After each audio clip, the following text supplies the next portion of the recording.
Assalamu alaikum. Our today's topic is about ways to deal with the negative effects of water pollution. That how can we reduce the water pollution, or what are the ways that we can use to reduce the water pollution. So as you can see, the first step, pollutants reduce oxygen level. What is pollutant? Anything that is harmful for our life or harmful for other organism is called pollutants.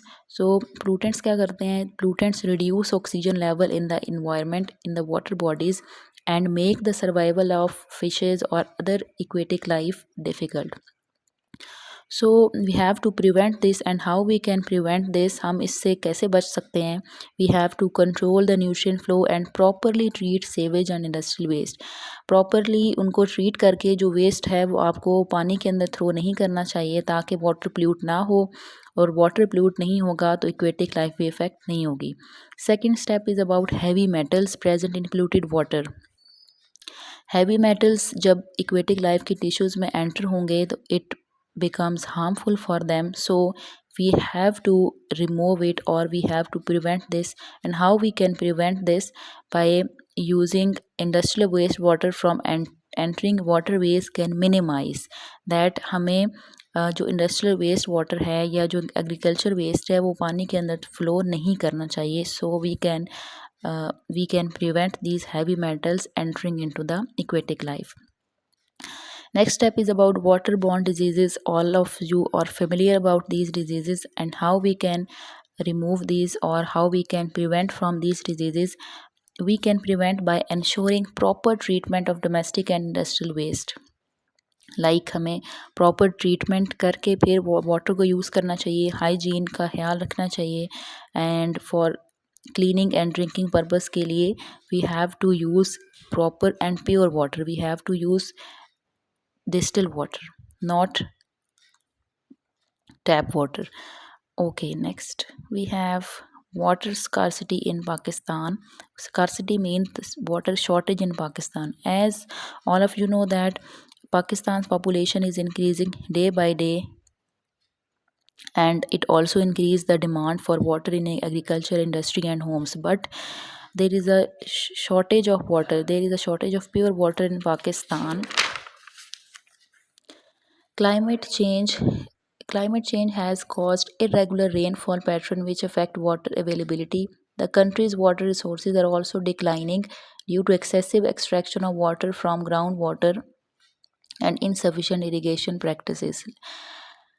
What is the meaning of this line is that कि जो हमारे water resources हैं like ground water etcetera, हमने वहाँ से excess amount में water को extract कर लिया है कि ग्राउंड वाटर में भी वाटर की अवेलेबिलिटी अब आहिस्ता आहिस्ता कम होती जा रही है.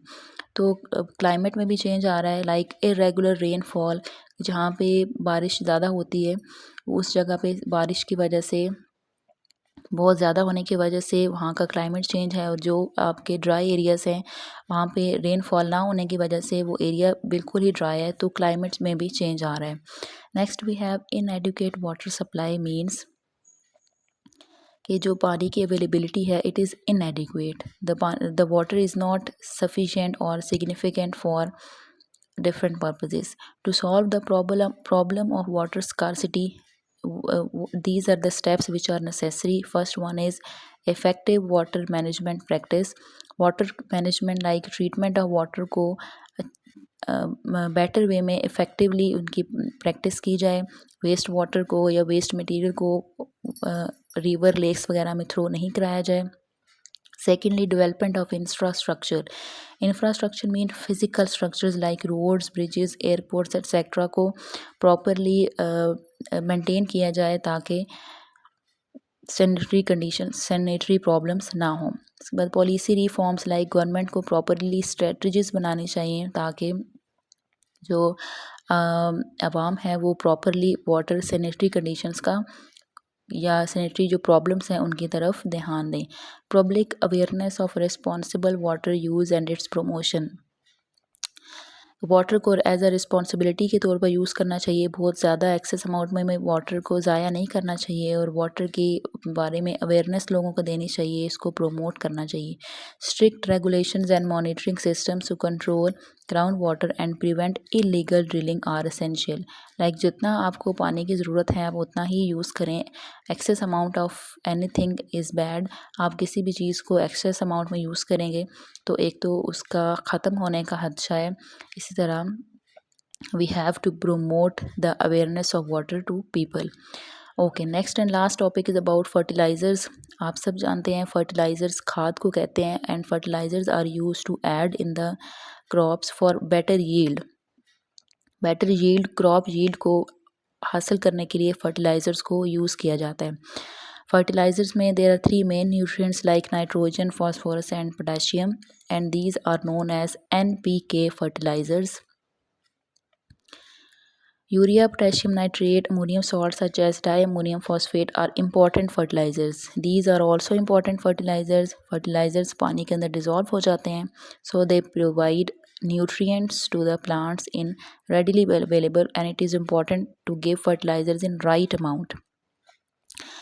मैं पहले भी जैसे कह चुकी हूँ कि हमें किसी भी चीज़ को यूज़ करने के लिए उसकी बैलेंस अमाउंट को यूज़ करना इज़ गुड फॉर। लेकिन अगर आप उसको एक्सेस अमाउंट में यूज़ करते हैं तो it is not good, but less amount में यूज़ करेंगे तो भी उसका फ़ायदा नहीं होगा। तो आपने फर्टिलाइज़र्स को भी बैलेंस अमाउंट में उतनी ही अमाउंट में यूज़ करना है जितनी आपकी रिक्वायर्ड है, जितनी आपकी फसल को रिक्वायर्ड है।